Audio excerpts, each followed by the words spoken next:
रोज़ रात को बाबा और माँ की आवाज़ से मेरी आँख खुल जाती।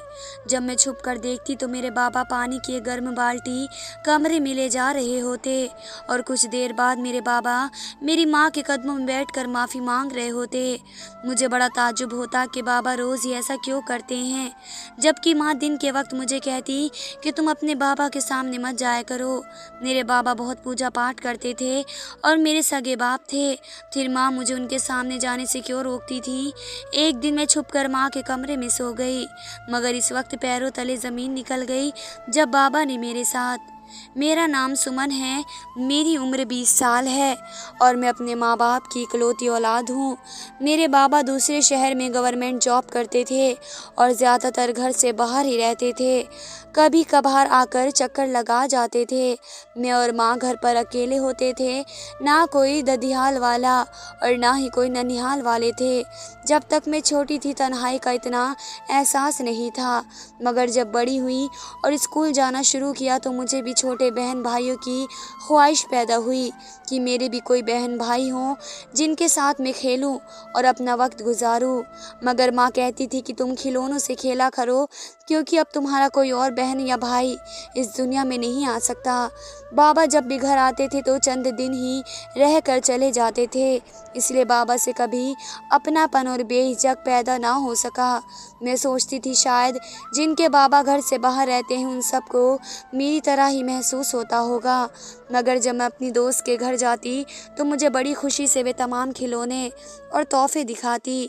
उसके बाबा उसके लिए लेकर आते थे। मेरे बाबा तो कभी ख्याल ही नहीं आया था कि मेरे लिए कुछ भी लेकर आ जाएं।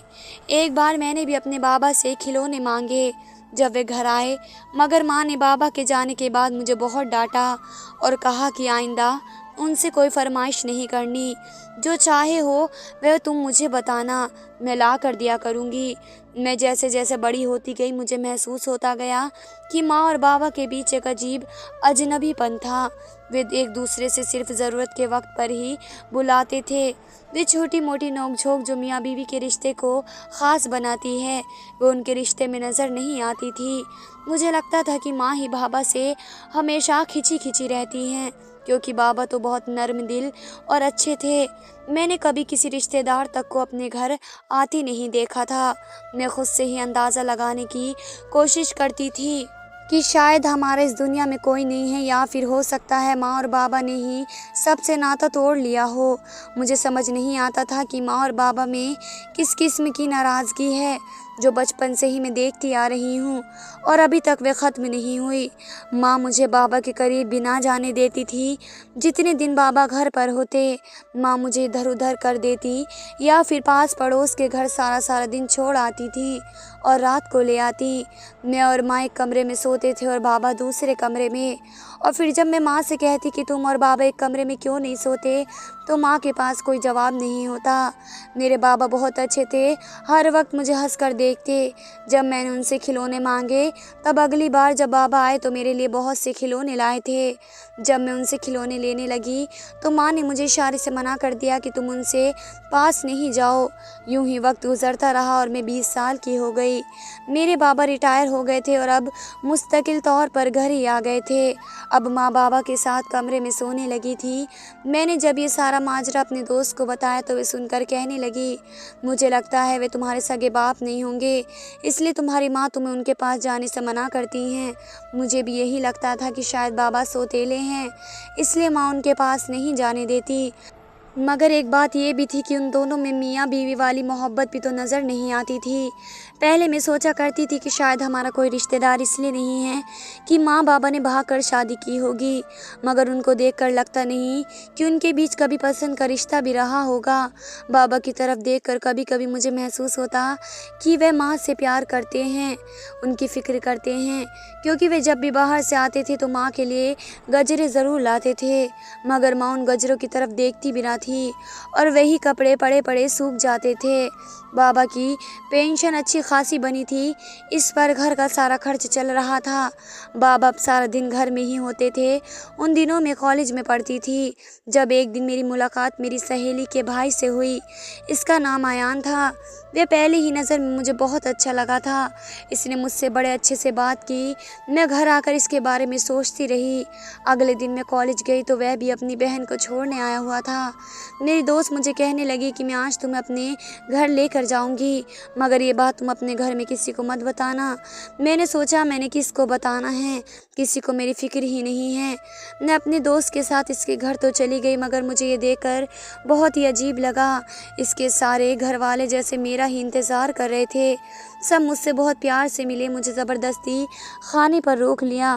ख़ास तौर पर मेरी सहेली की दादी तो मुझे बार बार गले लगा रही थी। मैं बहुत उलझन का शिकार हो गई। ऐसा लग रहा था जैसे मेरी सहेली के घर वाले मुझे बहुत वक्त से जानते थे, हालांकि मैं उनको पहली बार मिली थी। पायल का भाई अयान मुझे घर छोड़ने आया था। पायल भी साथ ही थी। मैंने पायल को कहा कि तुम भी मेरे घर आ जाओ, तुम्हें अपनी माँ और बाबा से मिलाती हूँ। पायल बहुत खुशी से मेरे साथ आने लगी, लेकिन उसके भाई ने कहा कि नहीं, अभी तुम ना जाओ, अभी सही वक्त नहीं है। अयान की बात पर मैं सोच में पड़ गई कि सही वक्त से क्या मतलब है। घर में पूरी खामोशी थी। मैं चुपचाप अपने कमरे में जाने लगी तो माँ के कमरे से हल्की फुल्की आवाज़ सुनाई दी। बाबा माँ से बात कर रहे थे। मैंने कान लगाकर सुना तो बाबा कह रहे थे कि सुमन मेरी सगी बेटी है, तुम मेरी बेटी को मुझसे दूर नहीं कर सकती। माँ कहने लगी कि वे सिर्फ मेरी बेटी है, मैं नहीं चाहती तुम्हारा साया भी उस पर पड़े। तुम उसके बाबा ज़रूर हो, मगर तुम्हारा हक नहीं है इस पर। मैं अपने कमरे में आ गई। माँ बाबा की बातों से यह तो पता चलता है कि बाबा मेरे सौतेले नहीं बल्कि सगे बाप हैं, मगर माँ का रवैया ऐसा क्यों था? एक दिन उन तमाम सवालों से तंग आकर मैंने माँ से पूछ लिया। मैंने पूछा, माँ ये बताओ, क्या बाबा ने ज़बरदस्ती आपसे शादी की थी या फिर आप दोनों ने भाग कर शादी की थी? माँ ने हंसकर कहा कि लगता है कि तुम पागल हो गई हो, तुम्हारे बाबा की शादी सब लोगों के सामने मेरे साथ हुई थी। मैंने कहा, माँ जब तुम दोनों की मोहब्बत से शादी हुई थी तो फिर ऐसा क्या हो गया जो बाबा के साथ तुम ऐसा रवैया रखती हो? माँ ने मुझे डांटते हुए कहा कि ये तुम्हारा मसला नहीं है, हम दोनों के आपस के मामले हैं। मैंने उन दोनों को उनके हाल पर छोड़ दिया और सोचा ये दोनों जो मर्जी करते रहें, मुझे क्या। फिर मैं अपनी दोस्त पायल के साथ अक्सर उनके घर चली जाती। कभी कभी इसके भाई से भी मुलाकात हो जाती थी। मुझे वह अच्छा लगने लगा था, मगर इस दिन के बाद इसने कभी कोई बात ही नहीं की थी।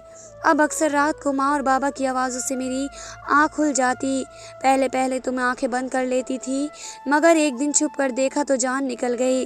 मेरे बाबा गर्म पानी की बाल्टी कमरे में ले जा रहे थे और कुछ देर बाद बाबा माँ के कदमों के पास बैठे हुए थे और हाथ जोड़कर उनसे माफ़ी मांग रहे थे। मुझे बड़ी हैरानी हुई कि बाबा ऐसा क्यों कर रहे हैं। फिर उन्होंने ऐसा क्या कर दिया जिसकी वजह से वे यूँ माँ के पैरों में बैठे हुए थे। मुझे लगा वे 1-2 दिन की बात होगी, मगर अगले दिन भी उनकी आवाज़ से मेरी आँख खुल गई। इस दिन भी बाबा माँ के पैरों में बैठे माफ़ी मांग रहे थे। मैंने कई दिन सोचा कि आखिर ऐसी क्या बात होगी। मुझे बहुत ज़्यादा ताज्जुब था। जब मुझसे रहा न गया तो मैंने माँ से पूछा कि बाबा रोज़ रात को तुम्हारे कदमों में बैठकर माफ़ी क्यों मांगते हैं और गर्म पानी कमरे में क्यों ले जाते हैं? मेरी बात पर माँ घबरा गई और कहने लगी, पागल लड़की, तुम रात को सोने की बजाय हमें देखती रहती हो। फिर माँ ने बताया कि कुछ दिन पहले काम करते हुए वे गिर गई थी और पाँव पर चोट लग गई थी। रात को तुम्हारे बाबा गर्म पानी से मेरे पाँव साफ करते हैं और फिर उस पर मरहम पट्टी करते हैं। माँ ने कपड़ा हटाकर अपने घाव मुझे दिखा दिए। यहाँ तक तो बात सही थी। जब मैंने पूछा कि बाबा तुम्हारे पाँव पकड़कर माफ़ी क्यों मांग रहे होते हैं, तब माँ गुस्से में आ गई, बोली कि मैं हर बात तुम्हें नहीं बता सकती और तुम अपने बाबा के सामने मत जाया करो। मैंने जवाब दिया, मैं तो बाबा के सामने जाऊंगी। तब माँ गुस्से से कहने लगी, फिर तो तू मेरा मरा हुआ मुंह देखेगी। मैं बहुत जल्द तुझे इस घर से विदा कर दूंगी। मैं माँ के रवैये से बहुत परेशान थी। मेरे दोस्त पायल मुझे अपने साथ फिर से अपने घर ले गई। अभी हम दरवाजे पर ही थे कि इसका भाई अयान अंदर से आया। मुझे देखते ही इसके चेहरे के रंग उड़ गए। वे तेज़ी से आ गया और अपनी बहन के कान में कुछ कहने लगा। पायल मुझसे कहने लगी लगी कि सुमन, हमारे घर कुछ मेहमान आए हैं, तुम फिर किसी दिन आ जाना। चलो मैं तुम्हें तुम्हारे घर छोड़ दूँ। मैं इसकी इस हरकत से बहुत परेशान हुई। पायल मुझे अपनी गाड़ी में बिठाकर मेरे घर ले आई। घर पहुंची तो गाड़ी से उतरते माँ ने देख लिया तो मजबूरन मुझे पायल को भी अंदर बुलाना पड़ा। माँ पायल को देखकर कहने लगी, तुम्हारी शक्ल मुझे जानी पहचानी सी लग रही है। माँ ने पायल से इसके बारे में पूछा तो पायल बताने लगी, आंटी मेरे बाबा का नाम मेहरा है। मैं चौंक गई कि वे झूठ क्यों बोल रही है, इसके पापा का नाम तो खुराना था। कुछ देर बाद मैं पायल को बाहर छोड़ने गई तो उलझन से पूछा कि तुमने अपने पापा का नाम गलत क्यों बताया। तब वह कहने लगी कि बस घबराहट की वजह से मुंह से यही नाम निकल गया। मैं चुप हो गई। अब कई दिनों से माँ और बाबा की जासूसी करके मुझे हर किसी पर और हर एक पर शक होने लगा था। अब माँ ने मेरे लिए रिश्ते देखने शुरू कर दिए थे, लेकिन बाबा को कानो कान खबर न होने दी। कई बार रिश्ते वाले मुझे देखने आए मगर रिश्ता अच्छा न होने की वजह से माँ इनकार कर देती। मैं भी अंदर से खुश हो रही थी कि अच्छा है मेरा रिश्ता नहीं हो रहा। जाने क्यों मेरे दिमाग से पायल का भाई अयान निकल ही नहीं रहा था। शायद मैं उसे पसंद करने लगी थी। एक दिन मैं कॉलेज के बाहर निकली तो बाबा को देखकर हैरान हो गई तो अयान से हाथ मिलाकर कुछ बात कर रहे थे। मैं फ़ौरन छिप गई। मैं नहीं चाहती थी कि बाबा के सामने ये भेद खुले कि मैं इसे जानती हूँ। जब पायल अपने भाई के साथ चली गई तो मैं बाहर निकली। बाबा आज तक मुझे लेने नहीं आए थे, इसलिए मेरा हैरान होना बनता था। बाबा कहने लगे, मैं यहाँ से गुजर रहा तो सोचा तुम्हें लेता जाऊँ। रास्ते में बाबा ने मुझसे कुछ सवाल पूछे कि तुम्हारी माँ तुम्हारे लिए रिश्ता ढूंढ रही हैं। मैंने हाँ में सर हिलाकर कहा कि जी ऐसा ही है। बाबा चुप कर गए। मुझे लगा वे शायद कुछ करेंगे मगर मैं ये भूल ही गई थी कि माँ के सामने भला किसकी चलती है। मैं एक दिन कॉलेज से घर आई तो माँ घर पर नहीं थी और एक लड़का बाबा के पास बैठा बातें कर रहा था जिसकी नज़रें मेरी तरफ थीं। बाबा मुझे देखकर कहने लगे, ये राहुल है, तुम्हारे ताऊ का बेटा। मैं तो सुनकर हैरान रह गई। मैंने कभी ख्वाब में भी नहीं सोचा था कि हम तीनों का एक दूसरे के अलावा भी कोई रिश्तेदार हो सकता है। ये सब क्या हो रहा था? मेरा दिमाग इस वक्त इतना घूम गया कि मुझे समझ में नहीं आई कि क्या करूं। मैं कुछ कहे बगैर अपने कमरे में आ गई। मैं जाने के लिए उठा तो मैंने सोचा अब जाकर बाबा से पूछती हूँ कि ये मेरा कज़िन कहाँ से आ गया, इतने सालों से ये कहाँ था। अभी वे दरवाजे से बाहर निकला था कि माँ अंदर दाखिल हो गई। उन्होंने उसे देख लिया और बाबा ने सच बता दिया कि वे कौन है। माँ ने सुनकर इतना हंगामा किया कि मैं दंग रह गई। माँ ने बाबा को साफ कह दिया कि आज के बाद उनके घर का कोई मेंबर यहाँ नहीं आएगा। माँ बोल कर चली गई। मुझे बाबा पर बहुत तरस आया। मुझे पूरी कहानी जाननी थी कि आखिर माँ क्यों और किस लिए ये सब कर रही हैं। अगले दिन माँ सो रही थी। मैं बाहर निकली तो देखा बाबा पूजा कर रहे थे और पूजा करते करते अचानक गिर गए। मैं उन्हें उठाने गई। जो ही बाबा पर नज़र पड़ी तो मैं डर से मेरी जान निकल गई क्योंकि बाबा तो पीले हो रहे थे। उनकी तबीयत अचानक ही बहुत ख़राब हो गई थी। मैंने चीख चीख कर माँ को आवाज़ दी। माँ भी बाबा को यूँ बेसुध देख कर दंग रह गई और हम बाबा को अस्पताल लेकर भागे। डॉक्टर ने बताया कि काफ़ी टेंशन के कारण उनको हार्ट अटैक हुआ था। पापा की हालत बहुत ख़राब थी। डॉक्टर के मुताबिक उनको खून की ज़रूरत थी और बाबा का ब्लड ग्रुप न मुझसे मैच हुआ और ना ही माँ से। रोते हुए अपनी दोस्त को कॉल मिलाई तो वह अपने भाई अयान के साथ भागी चली आई। खुशकिस्मती से उनका खून मैच कर गया मगर बाबा को खून देने से पहले अयान ने मेरे सामने हैरत अंगेज शर्त रख दी। कहने लगा, सुमन आपको मुझसे शादी करनी होगी। मैं इसी शर्त पर खून दूंगा और इस शादी के बारे में आप किसी को नहीं बताएंगी, अपनी माँ को भी नहीं और ना ही उसको यह बताएंगी कि खून किसने दिया है। ये मौका ऐसा नहीं था कि शर्तें रखी जाती मगर मैं क्या करती, अपने बाप की खातिर मजबूर थी। जाने इसने इस वक्त ऐसी शर्त क्यों रखी थी। ये बात भी ठीक थी कि मैं उसे पसंद करती थी और उससे शादी करना चाहती थी मगर इस वक्त इसकी यह फरमाइश सुनकर मुझे बहुत बुरा लग रहा था। मैंने अपने बाप की जान बचाने की खातिर हाँ कर दी। जैसे ही उसने खून दिया और मेरे बाप की जान बच गई। फिर पायल मेरे पास आई और कहने लगी, कल शादी के लिए तैयार रहना। मैं बहुत डर रही थी। अगर माँ को पता चलता कि मैंने किसी गैर और अनजान लड़की से शादी कर ली है तो वह तो शायद मेरी जान ले लेती। मुझे उन दोनों बहन भाइयों का मकसद समझ नहीं आ रहा था। आखिर वे किस लिए मुझे मजबूर कर रहे थे। मुझे लगता था कि वह भी अपने घर वालों से छुपकर ये सब कर रहे होंगे मगर ये देखकर पैरों तले ज़मीन निकल गई जब देखा कि पायल मुझे अपने घर ले गई। हर तरफ सजावट हुई थी, फूल ही फूल थे। इसके सब घर वाले बहुत अच्छे कपड़े पहने हुए थे। जैसे नई नवेली दुल्हन का स्वागत किया जाता है वैसे ही मेरा भी हुआ। वे सब मुझे पलकों पर बिठा रहे थे। मुझे शक करना चाहिए था मगर इतनी मोहब्बतों के आगे मैं शक कैसे कर सकती थी। तंग आकर मैंने खुद को हालात के हिसाब से ढाल दिया कि जो होगा देखा जाएगा। मेरी शादी हो गई, बाकी सारे घर वाले बहुत खुश थे। मैंने दिल में सोचा कि लोग किस तरह के हैं, ये मेरे बारे में कुछ नहीं जानते, फिर क्यों मुझे इतनी खुशी से अपने घर की बहू बना रहे हैं। शादी के बाद पायल मुझे अस्पताल छोड़ने आई। मैंने रास्ते में उससे पूछा कि बहुत कोशिश की थी कि ये सब क्या है, मगर वे चुप हो रही थी और बस यही कहा कि बहुत ही जल्द इस राज का पता चल जाएगा, अभी जाओ अपने बाबा के पास। मैं अंदर चली गई। माँ परेशान हो गई कि तुम कहाँ थी। मैंने झूठ बोल दिया कि फ्रेश होने घर गई थी। बाबा पहले से ही ठीक हैं। मैं बाबा को देखते हुए यही सोच रही थी कि उनकी ज़िंदगी का राज जानने की ख्वाहिश वहीं की वहीं रह गई और मैंने खुद की ज़िंदगी एक पहेली बना कर रख दी। अब माँ की हालत देखकर लग रहा था कि उन्हें बाबा का बहुत सदमा हुआ है। मैंने उन्हें चोरी चोरी रोते देखा था, पर मुझे यकीन करना मुश्किल हो रहा था कि माँ बाबा के लिए रो सकती हैं। बाबा ठीक हो गए तो हम उन्हें घर ले आए। अगले दिन अचानक दरवाजे पर दस्तक हुई। दरवाज़ा माँ ने खोला। आने वाले मेहमानों को देखकर मेरे ऊपर की सांस ऊपर और नीचे की नीचे रह गई। सामने मेरा सारा ससुराल खड़ा था। मेरा पति और उसके माँ बाप और दादा दादी, सबको देखकर मेरे चेहरे का रंग उड़ गया। मैंने सोचा मैं अपनी माँ को क्या जवाब दूंगी और बाबा को क्या बताऊंगी कि मैंने छुपकर शादी की है। लेकिन उससे पहले मैं कुछ कहती, माँ की ज़ोरदार आवाज़ ने मुझे चौंका दिया।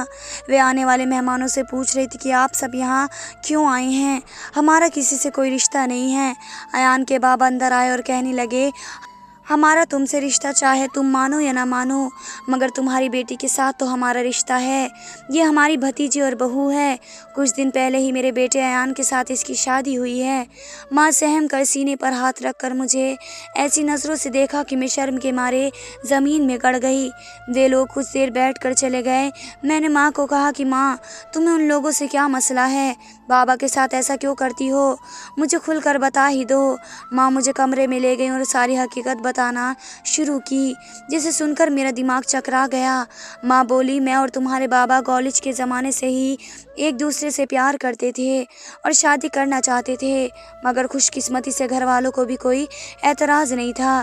तुम्हारे बाबा ने मेरे लिए रिश्ता भेजा तो मेरे घर वालों ने स्वीकार कर लिया और हम पहले की बराबर अब ज़्यादा आसानी से मिलने जुलने लगे। एक बार तुम्हारे बाबा ने सब दोस्तों की दावत की। इस दिन सब ने बहुत एंजॉय किया। जब सब चले गए और मैं जाने लगी तो तुम्हारे बाबा ने मुझे रोक लिया कि अभी मत जाओ, कुछ देर बातें करते हैं। बातों बातों में वक्त का पता न चला और कब हमारी तन्हाई में शैतान घुस आया, कुछ पता न चला। मैंने तुम्हारे बाबा को रोकने की बहुत कोशिश की, मगर वे पूरे तौर पर बहक चुके थे। मैं कुछ ना कर सकी और चुप करके रोती रही। सुबह हुई तो वे बहुत शर्मिंदा थे, मगर मैं बदनाम हो चुकी थी। रात भर मंगेतर के घर रहने वाली लड़की को मोहल्ले वालों ने ताने दे देकर जीना दुश्वार कर दिया। मेरे घर वाले बहुत तकलीफ़ में थे क्योंकि लोगों की बातें बहुत तकलीफ़ देती थी। फिर इसी दौरान में पेट से हो गई। ये खबर जाने कैसे पूरे मोहल्ले में फैल गई। मेरी बहुत जगह बदनामी हुई। इस सारे मामले की खबर जब तुम्हारे बाबा के घर वालों को हुई और पता चला कि सारा कसूर उनके बेटे का है तो वे फ़ौरन शादी पर राज़ी हो गए। मैं बहुत रोती थी। इस समय मेरा कोई कसूर ना था। तुम्हारे बाबा ने जो भी मेरे साथ किया बहुत गलत किया था। मुझे उनसे नफ़रत होने लगी थी, मगर मेरा दिल जैसे मर चुका था। तुम्हारी पैदाइश के बाद मेरी और तुम्हारे बाबा की शादी कर दी गई और मुझे विदा करते वक्त मेरे माँ बाप ने हमेशा के लिए मुझसे नाता तोड़ दिया और कहा कि तुम्हारी वजह से हमारी इज्जत खाक में मिल गई है। ये तकलीफ़ सिर्फ मेरे हिस्से में क्यों आई थी, इसलिए मैंने जब तुम्हारे बाबा से कहा कि मैं तुम्हारे घर नहीं जाऊंगी, जिस तरह मैं अपने घर वालों से अलग हूँ, तुम्हें भी सबसे नाता तोड़ना होगा, वरना मैं अपनी बच्ची समेत नहर में छलांग लगा दूंगी। इसको तकलीफ़ देने की खातिर मैंने तुमको इससे दूर रखा, इसे खुद के करीब ना आने दिया, क्योंकि सारा कसूर उन्हीं उन्हीं का था। पिछले 20 सालों से वे मुझसे माफ़ी मांग रहे हैं, कदमों में बैठकर हाथ जोड़ते हैं, मगर मैं जब भी इन्हें माफ़ करने का सोचती हूँ तो वे सब याद आ जाता है जो मैंने सहा था। अगर वे मुझसे शादी ना करते तो मेरा क्या होता, मगर इस दिन उनको अस्पताल में देखा तो मेरा दिल दहल गया। ज़िंदगी में पहली बार उनके लिए सोचा कि अगर उन्हें वाकई कुछ हो गया होता तो इस पर मैं उन्हें माफ़ कर दिया होता। ज़िंदगी में पहली बार उनके लिए सोचा कि अगर उन्हें वाकई कुछ हो गया तो इस पर मैंने उसे माफ़ कर दिया। जो लोग इस दिन आए थे वे सब तुम्हारे बाप के रिश्तेदार हैं। वे सब लोग बहुत अच्छे हैं, मगर मुझे अफसोस है कि मैंने उनसे नाता तोड़े रखा। माँ की बातें सुनकर मैं चुप ही रह गई। फिर बाबा ने मुझे बताया कि अयान ने ही उन्हें ढूंढ निकाला था और वही चाहता था कि किसी तरह ये टूटा हुआ ख़ानदान एक हो जाए। दादा और दादी बाबा को बहुत याद करते थे और उनसे मिलना चाहते थे, क्योंकि 20 सालों से उन्होंने बाबा को नहीं देखा था। अयान ने सबको मिलाने के लिए पायल को मुझसे दोस्ती करने को कहा, क्योंकि मैं ही वो ज़रिया थी जिससे इसे काम आ सकती थी। अयान के सब घर वालों को मालूम था मैं कौन हूँ, इसलिए सब बहुत प्यार से मुझसे पेश आते थे। अयान ने बाबा को खून देने से पहले शादी की शर्तें सिर्फ इसलिए रखी थी ताकि मेरी माँ इनकार न कर दे। वे मेरे ज़रिए दोनों ख़ानदानों को मिलाना चाहता था, इसलिए इस वक्त ऐसी कड़ी शर्त रखी ताकि मेरे पास इनकार की गुंजाइश ना हो। सब घर वालों को पता था कि क्या होने जा रहा है। माँ ने बाबा को माफ़ कर दिया। दोनों की 20 साल की सज़ा ख़त्म हुई। बाबा को सज़ा देकर मैं खुद कौन सा सुकून में थी। कुछ दिनों बाद मैं और मेरी माँ ने अपने ससुराल में कदम रखा था और हमारा स्वागत इस तरह से किया गया। पुरानी बातों को अब कोई नहीं दोहराता। ज़िंदगी को एक नए सिरे से शुरू करने का वक्त आ गया था और मैं बहुत खुश थी। अयान को ऊपर वाले ने फरिश्ता बनाकर भेजा। इसकी वजह से मेरे माँ बाप को 20 साल के खोए हुए रिश्ते मिल गए। अब मैंने दिल में इरादा किया कि अब मैं अपनी माँ को भी उनके बिछड़े ख़ानदान से मिलवा दूंगी। शादी के बाद मैंने अपनी माँ के माँ बाप यानी अपने नाना और नानी को भी मना लिया था और इस सब में अयान ने मेरा बहुत साथ दिया। आज मैं अयान की शुक्रगुजार हूँ कि उसने हम सब की ज़िंदगी में फिर से खुशियाँ भर दी हैं। धन्यवाद दोस्तों।